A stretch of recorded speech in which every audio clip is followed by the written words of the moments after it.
ಮಾಜಿ ಸಚಿವ ಭೀಮಣ್ಣ ಖಂಡ್ರೆ ಏನಿದ್ದಾರೆ ಅದು ಅವರು ವಿಧಿವಶರಾಗಿದ್ದಾರೆ. ಬೀದರ್ ಜಿಲ್ಲೆಯ ಧೀಮಂತ ರಾಜಕಾರಣಿಯಾಗಿದ್ದಂತಹ ಭೀಮಣ್ಣ ಖಂಡ್ರೆ ಅವರು ಏನಿದ್ದಾರೆ ಅವರು ಈಗ ನಿಧನರಾಗಿರುವಂಥದ್ದು. ಸದ್ಯಕ್ಕೆ ಈಗ ಅರಣ್ಯ ಇಲಾಖೆ ಸಚಿವ ಆಗಿರುವಂತಹ ಈಶ್ವರ್ ಖಂಡ್ರೆ ಏನಿದ್ದಾರೆ ಅವರ ತಂದೆ ಇವರು ಬೀದರ್ ಜಿಲ್ಲೆಯ ಧೀಮಂತ ರಾಜಕಾರಣಿ ಅಂತ ಅನಿಸಿಕೊಂಡಿದ್ದರು ಭೀಮಣ್ಣ ಖಂಡ್ರೆ ಇವರು. ಅರಣ್ಯ ಇಲಾಖೆ ಸಚಿವ ಆಗಿರುವಂತಹ ಈಶ್ವರ್ ಖಂಡ್ರೆ ಏನಿದ್ದಾರೆ ಈ ಹಿಂದೆ ಕೂಡ ಅವ್ರ ಆಸ್ಪತ್ರೆಯಲ್ಲಿ ನಮ್ಮ ತಂದೆ ಇದ್ದಾರೆ ಅಂತ ಹೇಳಿದರು. ಅವ್ರ ತಂದೆ ಇವರು ಭೀಮಣ್ಣ ಖಂಡ್ರೆ ಅವರಿಗೆ 102 ವರ್ಷ ವಯಸ್ಸಾಗಿತ್ತು. ಅವರು ವಯೋಸಹಜ ಅನಾರೋಗ್ಯದಿಂದ ಬಳಲ್ತಾ ಇದ್ದರು.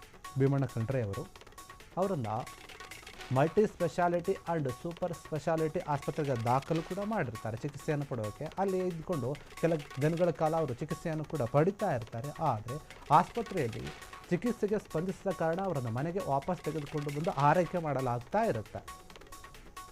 ಹೀಗಾಗಿ ಅವರು ಈಗ ಕೊನೆಯುಸಿರೆಳೆದಿದ್ದಾರೆ. ಒಬ್ಬ ಧೀಮಂತ ರಾಜಕಾರಣಿ ಅಗಲಿದ್ದಾರೆ.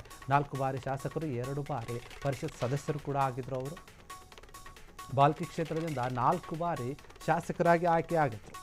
ಅವರ ರಾಜಕಾರಣದ ಹಿಸ್ಟರಿ ಇದು 1962, 1967, 1978 ಮತ್ತು 98ರಲ್ಲಿ ಈ ರೀತಿಯಾಗಿ ಆಗ್ತಾ ಹೋಗಿದ್ರು. ಇಂದು 1992ರಲ್ಲಿ ಮೋಹಿಲಿ ಸರ್ಕಾರದಲ್ಲಿ ಏನಿದ್ದಾರೆ ಆ ಸರ್ಕಾರದ ಸಚಿವರಾಗಿರೋದು ಸಾರಿಗೆ ಸಚಿವರಾಗಿ ಸೇವೆಯನ್ನು ಸಲ್ಲಿಸಿರ್ತಾರೆ ಭೀಮಣ್ಣ ಖಂಡ್ರೆ ಅವರು.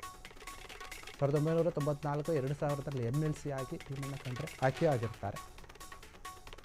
ಭಾರತದ ಲೋಕಕ್ಕೆ ಡಾಕ್ಟರ್ ಭೀಮಣ್ಣ ಖಂಡ್ರೆ ಅವರ ಪಯಣವನ್ನು ಮುಗಿಸಿದ್ದಾರೆ. ಈಗ ಭೀಮಣ್ಣ ಇನ್ನಿಲ್ಲ. ಬಾಲ್ಕಿಯಲ್ಲಿ ನೀರವ ಮೌನ ಆವರಿಸಿದೆ. ಬಾಲ್ಕಿಯ ಗಾಂಧಿ ಗಂಜಿನಲ್ಲಿ ಅವರ ನಿವಾಸ ಏನಿದೆ ಆ ನಿವಾಸದ ಆವರಣದಲ್ಲಿ ಅಂತಿಮ ದರ್ಶನಕ್ಕೆ ಎಲ್ಲ ವ್ಯವಸ್ಥೆಯನ್ನು ಮಾಡಲಾಗಿದೆ. ಇಂದು ಸಂಜೆ ಭೀಮಣ್ಣ ಅವರ ಅಂತಿಮ ದರ್ಶನಕ್ಕೆ ಅಣಿ ಮಾಡಿಕೊಡುತ್ತೆ ಮತ್ತು ಅಂತ್ಯ ಸಂಸ್ಕಾರ ಕೂಡ ನಡೆಯುತ್ತೆ. ಇದೇ ಒಂದು ವಿಚಾರವಾಗಿ ಧೀಮಂತ ನಾಯಕ ಏನಿದ್ದಾರೆ ಭೀಮಣ್ಣ ಖಂಡ್ರೆ ಅವರು ನಿಧನರಾಗಿದ್ದಾರೆ. ಈಶ್ವರ್ ಖಂಡ್ರೆ ಅವರ ಒಂದು ತಂದೆಯವರು ಒಂದು ರಾಜಕೀಯವಾಗಿ ಸಾಕಷ್ಟು ಸಾಧನೆಗಳನ್ನು ಕೂಡ ಮಾಡಿದ್ದಾರೆ.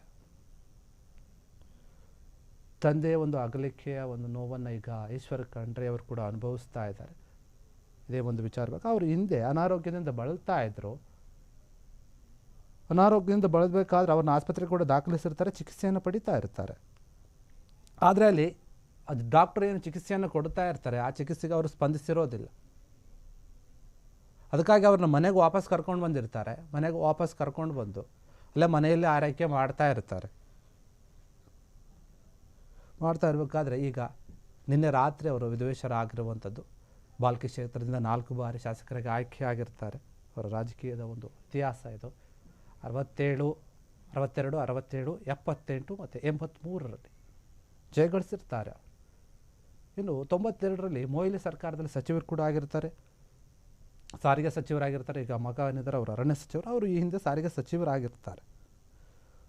ಹೀಗಾಗಿ ಇವ್ರಿಗೆ ಏನಿದೆ ಒಬ್ಬ ಧೀಮಂತ ನಾಯಕ ಅಂತ ಅನಿಸ್ಕೊಂಡಿರ್ತಾರೆ ಇವರು 1927 ಜನವರಿಯಂದು ಶಿವಲಿಂಗಪ್ಪ ಖಂಡ್ರೆ ಮತ್ತು ಶ್ರೀಮತಿ ಪಾರ್ವತಿ ದಂಪತಿಗಳ ಪುತ್ರನಾಗಿ ಜನಿಸಿರ್ತಾರೆ. ಭೀಮಣ್ಣ ಖಂಡ್ರೆ ಅವರು ಬಾಲ್ಕಿ ಹಿರೇಮಠದಲ್ಲಿ ಕನ್ನಡ ಶಿಕ್ಷಣವನ್ನು ಪಡೆದು ಶರಣ ತತ್ವದ ಒಂದು ದೀಕ್ಷೆಯನ್ನು ಕೂಡ ಪಡೆದುಕೊಂಡಿರ್ತಾರೆ. ಇವರು ಬಾಲ್ಯದಿಂದಾನೇ ಶಿಸ್ತಿನ ಒಂದು ಬದುಕನ್ನು ಆಯ್ಕೆ ಮಾಡಿಕೊಂಡಿರ್ತಾರೆ. ಆ ರೀತಿಯಾಗಿ ನಡೆದುಕೊಂಡು ಬಂದಿರ್ತಾರೆ ಮತ್ತು ರಾಜಕಾರಣದಲ್ಲಿ ಕೂಡ ಅದೇ ರೀತಿಯಾಗಿ ಹೆಸರನ್ನು ಗಳಿಸಿದಂತಹ ವ್ಯಕ್ತಿ ಇವರು. ಹೀಗಾಗಿ ಭೀಮಣ್ಣ ಅವರು ಏನಿದ್ದಾರೆ ನೋಡಿ, ಅವರ ರಾಜಕೀಯ ಹಿನ್ನೆಲೆಯನ್ನು ನಾವು ಸ್ವಲ್ಪ ಸಂಕ್ಷಿಪ್ತವಾಗಿ ಗಮನಿಸೋದಾದರೆ 1953ರಲ್ಲಿ ಬಾಲ್ಕಿ ಪುರಸಭೆಯ ಪ್ರಥಮ ಚುನಾಯಿತ ಅಧ್ಯಕ್ಷರಾಗುವ ಮೂಲಕ ಇವರು ಮೊದಲ ಬಾರಿಗೆ ರಾಜಕೀಯ ಜೀವನಕ್ಕೆ ಪ್ರವೇಶವನ್ನು ಮಾಡ್ತಾರೆ ಭೀಮಣ್ಣ ಖಂಡ್ರೆ ಅವರು. ಅದಾದ ನಂತರ ಇವರು 1962ರಲ್ಲಿ ಮೊದಲ ಬಾರಿಗೆ ವಿಧಾನಸಭೆಯನ್ನು ಪ್ರವೇಶ ಮಾಡ್ತಾರೆ. ಆ ನಂತರ ಗೊತ್ತಿರುವಂತಹ ವಿಚಾರ 4 ಬಾರಿ ಶಾಸಕರಾಗ್ತಾರೆ, 2 ಬಾರಿ ವಿಧಾನ ಪರಿಷತ್ ಸದಸ್ಯರಾಗಿ ಆಯ್ಕೆ ಆಗ್ತಾರೆ. ವೀರಪ್ಪ ಮೊಯ್ಲಿ ಅವರ ಒಂದು ಸರ್ಕಾರ ಏನಿತ್ತು ಆ ಸಮಯದಲ್ಲಿ ಇವರು ಸಚಿವರಾಗಿ ಕೆಲಸವನ್ನು ಕೂಡ ಮಾಡಿರ್ತಾರೆ. ಆ ಭಾಗದ ಜನರಿಗೆ ಸಾಕಷ್ಟು ಅಭಿವೃದ್ಧಿ ಕೆಲಸಗಳನ್ನು ಕೂಡ ಮಾಡಿಕೊಟ್ಟಿರ್ತಾರೆ. ಹೀಗಾಗಿ ಇವರ ಒಂದು ನೆನಪು ಏನಿದೆ, ಅವರ ಕೆಲಸಗಳನ್ನು ಜನ ನೆನಪು ಮಾಡ್ಕೊಳ್ತಾರೆ. ಇಂಥದ್ದೊಂದು ಧೀಮಂತ ನಾಯಕ ರಾಜಕಾರಣಿ ನಮ್ಮನ್ನೆಲ್ಲ ಅಗಲಿದ್ದಾರೆ ಅಂತ ಹೇಳಿ ಅಲ್ಲಿನ ಜನರು ಕೂಡ ಸಂತಾಪವನ್ನು ಸೂಚಿಸ್ತಾ ಇದ್ದಾರೆ. ಇದೇ ಒಂದು ವಿಚಾರವಾಗಿ ಇಂತಹ ನಾಯಕನ ಅಗಲಿದಂತಹ ಕರ್ನಾಟಕ ಕೂಡ ಒಂದು ರೀತಿಯಲ್ಲಿ ಬೇಸರದಲ್ಲಿದೆ ಅಂತ ಹೇಳಬಹುದು. ಹೀಗಾಗಿ ನೋಡಿ, ವೀರಪ್ಪ ಮೊಯ್ಲಿಯವರು ಮುಖ್ಯಮಂತ್ರಿಯಾಗಿದ್ದಂತಹ 1992ರಿಂದ 1994ರವರೆಗೆ ಇವರು ಸಾರಿಗೆ ಸಚಿವರಾಗಿ ಕೆಲಸವನ್ನು ಮಾಡಿರ್ತಾರೆ. ಶಿಸ್ತಿನ ವ್ಯಕ್ತಿ, ಪಾರದರ್ಶಕತೆ ಮತ್ತು ಜನಪರ ನಿಲುವನ್ನು ಹೊಂದಿರುವಂತಹ ರಾಜಕಾರಣಿ ಎನ್ನುವಂತಹ ಹೆಸರನ್ನು ಕೂಡ ಪಡೆದುಕೊಂಡಿರ್ತಾರೆ ಭೀಮಣ್ಣ ಖಂಡ್ರೆ ಅವರು. ಹೀಗಾಗಿ ಇವರ ಅಗಲಿಕೆ ಇಡೀ ರಾಜಕೀಯ ವಲಯಕ್ಕೆ ತುಂಬಲಾಗದಂತಹ ನಷ್ಟ ಅಂತ ಕೂಡ ಹೇಳ್ಬೋದು. ಭೀಮಣ್ಣ ಖಂಡ್ರೆ ಅವರ ಸಾಧನೆ ಹೇಳ್ತಾ ಹೋದರೆ ತುಂಬ ದೊಡ್ಡದಾಗಿದೆ. ಈ ಒಂದು ವಿಚಾರವಾಗಿ ತುಂಬ ದೊಡ್ಡ ಮಟ್ಟದಲ್ಲಿ ಕೆಲಸವನ್ನು ಮಾಡಿರುವಂಥವರು. ಭೀಮಣ್ಣ ಖಂಡ್ರೆ ಏನಿದ್ದಾರೆ, ಅವರ ನಿಧನಕ್ಕೆ ಗಣ್ಯರ ಸಂತಾಪ ಕೇಳಿ ಬರ್ತಾ ಇದೆ. ರಾಹುಲ್ ಗಾಂಧಿ ಎಕ್ಸ್ ಮೂಲಕ ಸಂತಾಪವನ್ನು ಸೂಚಿಸಿದ್ದಾರೆ. ಅದರ ಜೊತೆಗೆ ಸಿಎಂ ಸಿದ್ದರಾಮಯ್ಯ, ಡಿಸಿಎಂ ಡಿ.ಕೆ. ಶಿವಕುಮಾರ್ ಸೇರಿದಂತೆ ಮಲ್ಲಿಕಾರ್ಜುನ್ ಖರ್ಗೆ ಅವರು ಕೂಡ ರಾಜಕೀಯ ಗಣ್ಯರು ಸಂತಾಪವನ್ನು ಸೂಚಿಸಿದ್ದಾರೆ. ಮಾಜಿ ಸಚಿವರು, ನಾಡಿನ ಹಿರಿಯ ರಾಜಕಾರಣಿಗಳು ಎಲ್ಲರೂ ಕೂಡ ಸಂತಾಪವನ್ನು ಸೂಚಿಸಿರುವಂಥ ಅವರ ನಿಧನದಿಂದ ದುಃಖಿತರಾಗಿದ್ದೇವೆ ನಾವು ಅಂತ ಹೇಳ್ತಾ ಇದ್ದೇವೆ. ಶರಣರ ಚಿಂತನೆಗಳ ನೆರಳಿನಂತೆ ಬಾಳಿದ ಧೀಮಂತ ನಾಯಕ ಅವರು. ಈ ನಾಯಕನ ನಿಧನದಿಂದ ನಾಡಿಗೆ ತುಂಬಲಾಗದಂತಹ ನಷ್ಟ ಆಗಿದೆ ಅಂತ ಟ್ವೀಟ್ ಮಾಡಲಿದ್ದಾರೆ ಎಲ್ಲ ಧೀಮಂತ ರಾಜಕೀಯ ನಾಯಕರು ಟ್ವೀಟ್ ಮಾಡಿದ್ದಾರೆ. ಭೀಮಣ್ಣ ಖಂಡ್ರೆ ಅವರ ನಿಧನ ಎಂದು ನಿಜಕ್ಕೂ ಕೂಡ ಇದು ಕರ್ನಾಟಕಕ್ಕೆ ತುಂಬಲಾಗದಂತಹ ನಷ್ಟ, ರಾಜಕೀಯ ಕ್ಷೇತ್ರಕ್ಕೆ. ಅವರು ಶರಣರ ಒಂದು ಚಿಂತನೆಗಳೇನಿದ್ವು ಅದರ ನೆರಳಿನಲ್ಲಿ ಬೆಳೆದಂತಹ ವ್ಯಕ್ತಿ, ಶರಣ ತತ್ವವನ್ನು ಅಳವಡಿಸಿಕೊಂಡಿದ್ದಂತಹ ವ್ಯಕ್ತಿ, ಸರಳ ಸಜ್ಜನಿಕೆಯ ವ್ಯಕ್ತಿ, ಜನಪರ ರಾಜಕಾರಣಿ. ಇಂತಹ ಒಂದು ರಾಜಕಾರಣಿ ವ್ಯಕ್ತಿ ನಮ್ಮನ್ನು ಅಗಲಿರುವಂಥದ್ದು ನಿಜಕ್ಕೂ ಕೂಡ ನಮಗೆ ನೋವಾಗ್ತಾ ಇದೆ ಅಂತ ಹೇಳಿ ಎಲ್ಲ ಗಣ್ಯರು ಕೂಡ ಟ್ವೀಟ್ ಮೂಲಕ ಸಂತಾಪವನ್ನು ಸೂಚಿಸಿದ್ದಾರೆ. ರಾಹುಲ್ ಗಾಂಧಿ ಆಗಿರ್ಬೋದು, ಸಿಎಂ ಸಿದ್ದರಾಮಯ್ಯ ಆಗಿರ್ಬೋದು, ಡಿ.ಕೆ. ಶಿವಕುಮಾರ್ ಆಗಿರ್ಬೋದು, ಎಐಸಿಸಿ ಅಧ್ಯಕ್ಷ ಮಲ್ಲಿಕಾರ್ಜುನ್ ಖರ್ಗೆ ಆಗಿರ್ಬೋದು, ಎಲ್ಲ ದೊಡ್ಡ ದೊಡ್ಡ ನಾಯಕರು ಮತ್ತು ರಾಜಕೀಯ ನಾಯಕರೆಲ್ಲರೂ ಏನಿದ್ದಾರೆ ಅವರೆಲ್ಲರೂ ಕೂಡ ಟ್ವೀಟ್ ಮೂಲಕ ಸಂತಾಪವನ್ನು ಸೂಚಿಸ್ತಾ ಇದ್ದಾರೆ. ಸಿಎಂ ಸಿದ್ದರಾಮಯ್ಯ ಅವರು ಕೂಡ ಹೋಗಿ ದರ್ಶನವನ್ನು ಪಡೆಯುವಂತಹ ಸಾಧ್ಯತೆ ಇದೆ. ಶಿವಕುಮಾರ್ ಅವರು ಈಗ ದೆಹಲಿಯಲ್ಲಿದ್ದಾರೆ. ಹೀಗಾಗಿ ಸಿದ್ದರಾಮಯ್ಯ ಅವರು ಹೋಗ್ಬೋದು. ಸಾಕಷ್ಟು ರಾಜಕೀಯ ನಾಯಕರು ಅವರ ಅಂತಿಮ ದರ್ಶನವನ್ನು ಪಡಿತಾರೆ.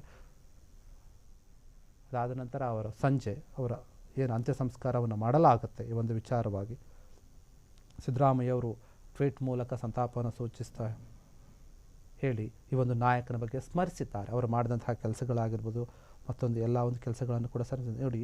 ಮಾಜಿ ಸಚಿವರು, ನಾಡಿನ ಹಿರಿಯ ರಾಜಕಾರಣಿಗಳು ಆದಂತಹ ಭೀಮಣ್ಣ ಖಂಡ್ರೆ ಅವರ ನಿಧನದಿಂದ ದುಃಖಿತನಾಗಿದ್ದೇನೆ ಅಂತ ಹೇಳ್ತಾ ಇರುವಂಥದ್ದು ಸಿದ್ದರಾಮಯ್ಯ ಅವರು. ಅವರ ಶರಣ ಚಿಂತನೆಗಳ ನೆರಳಿನಂತೆ ಬಾಳಿದಂತಹ ಧೀಮಂತ ನಾಯಕ ಅವರು. ಅವರನ್ನು ನೋಡಿ ಕೂಡ ನಾವು ಬೆಳೆದಿದ್ದೇವೆ.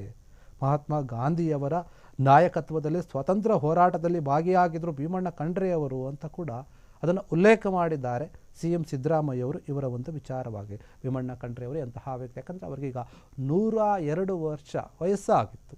ಈ ವಯಸ್ಸಲ್ಲಿ ಶತಾಯುಷಿಯವರು ಅವರಿಗಾಗಲಿದ್ದಾರೆ. ಅವರು ಸ್ವತಂತ್ರ ಹೋರಾಟದಲ್ಲಿ ಕೂಡ ಭಾಗಿಯಾಗಿದ್ದರು ಅಂತ ಕೆಲ ಹಳೆಯ ದಿನಗಳನ್ನು ಮೆಲುಕು ಹಾಕಿದ್ದಾರೆ ಸಿಎಂ ಸಿದ್ದರಾಮಯ್ಯ ಅವರು. ಅಷ್ಟೇ ಅಲ್ಲ, ರಾಹುಲ್ ಗಾಂಧೀಜಿಯವರು ಕೂಡ ಸಂತಾಪವನ್ನು ಸೂಚಿಸಿದ್ದಾರೆ ಎಕ್ಸ್ ಮೂಲಕ. ಈ ಒಂದು ವಿಚಾರವಾಗಿ ಸೋಷಿಯಲ್ ಮೀಡಿಯಾದಲ್ಲಿ ಭೀಮಣ್ಣ ಖಂಡ್ರೆ ಅವರಿಗೆ ಎಲ್ಲ ನಾಯಕರು ಕೂಡ ಸಂತಾಪವನ್ನು ಸೂಚಿಸ್ತಾ ಇದ್ದಾರೆ.